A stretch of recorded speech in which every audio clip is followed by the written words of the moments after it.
ವಾಸವಾಗಿದ್ದವು.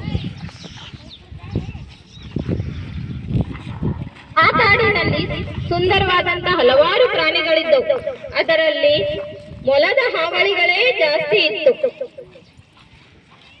ಹೀಗಿರುವಾಗ ಎಲ್ಲ ಪ್ರಾಣಿಗಳು ಮತ್ತು ಮನುಷ್ಯರು ಮೊಲಗಳನ್ನೇ ಬೇಟೆಯಾಡ್ತಿದ್ರು. ಹೀಗಿರುವಾಗ ಒಂದು ದಿನ ಮೊಲಗಳು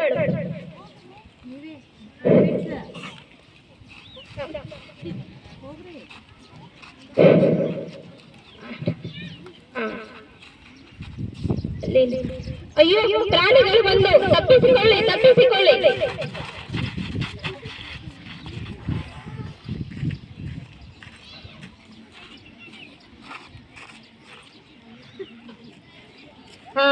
ಈಗ ನಿರಾಳವಾಯ್ತು, ಬನ್ನಿ ಎಲ್ಲರೂ ಹೋಗೋಣ.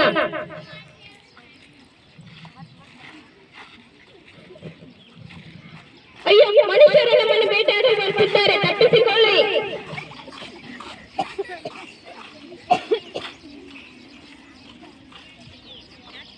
ಅಯ್ಯೋ ಇವತ್ತು ಯಾವ ಪ್ರಾಣಿನೂ ಸಿಗ್ತಾನೇ ಇಲ್ಲ, ಬನ್ನಿ ಹೋಗೋಣ.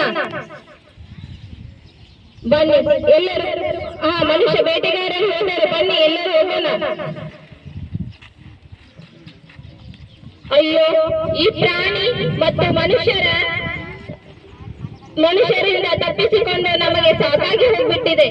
ಈ ಜೀವನದಲ್ಲಿ ಈ ಭಯದಿಂದ ಬದುಕೋದಕ್ಕಿಂತ, ದಿನನಿತ್ಯ ಭಯದಿಂದ ಬದುಕೋದಕ್ಕಿಂತ ಒಂದೇ ಸಲ ನಾವೆಲ್ಲರೂ ಹೋಗಿ ಆ ಸಮುದ್ರದೊಳಗೆ ಹಾರಿ ನಮ್ಮ ಪ್ರಾಣವನ್ನು ತ್ಯಾಗ ಮಾಡೋಣ. ಬನ್ನಿ ಎಲ್ಲರೂ ಹೋಗೋಣ. ಅಯ್ಯೋ ಅಯ್ಯೋ ಇವರೇಕೆ ಹೀಗೆ ಯೋಚನೆ ಮಾಡುತ್ತಿದ್ದಾರೆ? ಸಾಯುವುದು ತಪ್ಪು, ಹೇಗಾದರೂ ಮಾಡಿ ನಾನು ಇದನ್ನು ತಡೆಗಟ್ಟಬೇಕು. ಅಯ್ಯೋ ಮೊಲಗಳ ದಂಡು ನಮ್ಮಿಂದ ಬರ್ತಾ ಇದೆ, ಬೇಗ ಸಮುದ್ರದೊಳಗೆ ಹಾರಿಕೊಳ್ಳಿ. ನಿಲ್ಲಿ ನಿಲ್ಲಿ, ಅಲ್ಲಿಂದ ಮುಂದೆ ನಿಲ್ಲಿ ನಿಲ್ಲಿ. ನೀವೇಕೆ ಸಾಯುವ ನಿರ್ಧಾರವನ್ನು ಮಾಡಿದ್ದೀರಾ? ಅದು ಸಾಯುವುದು ತಪ್ಪು. ನೋಡಿ ಆ ಕಪ್ಪೆಗಳನ್ನು ನೋಡಿದ್ರ? ಅಷ್ಟು ಚಿಕ್ಕ ಪ್ರಾಣಿಗಳು ತಮ್ಮ ಜೀವ ಉಳಿಸಿಕೊಳ್ಳಲು ಆ ಸಮುದ್ರಕ್ಕೆ ಹಾರಿದವು. ಹಾಗಿರುವಾಗ ನಾವೇಕೆ ಸಾಯಬೇಕು? ಆ ಕಪ್ಪೆಗಳಿಗಿಂತ ನಾವೇನು ಕೇಳಲ್ಲ. ಜೀವನದಲ್ಲಿ ಬಂದಿರುವುದನ್ನು ನಾವೆಲ್ಲರೂ ಧೈರ್ಯದಿಂದ ಎದುರಿಸೋಣ. ಬನ್ನಿ, ಸಾಯುವುದು ತಪ್ಪು, ಎಲ್ಲರೂ ಹೋಗೋಣ.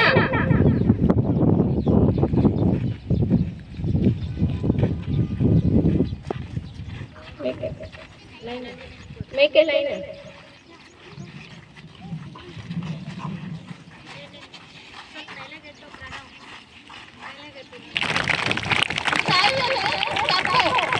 ದೇವರು ಕೊಟ್ಟ ಇಂತಹ ಒಳ್ಳೆಯ ಜನ್ಮವನ್ನು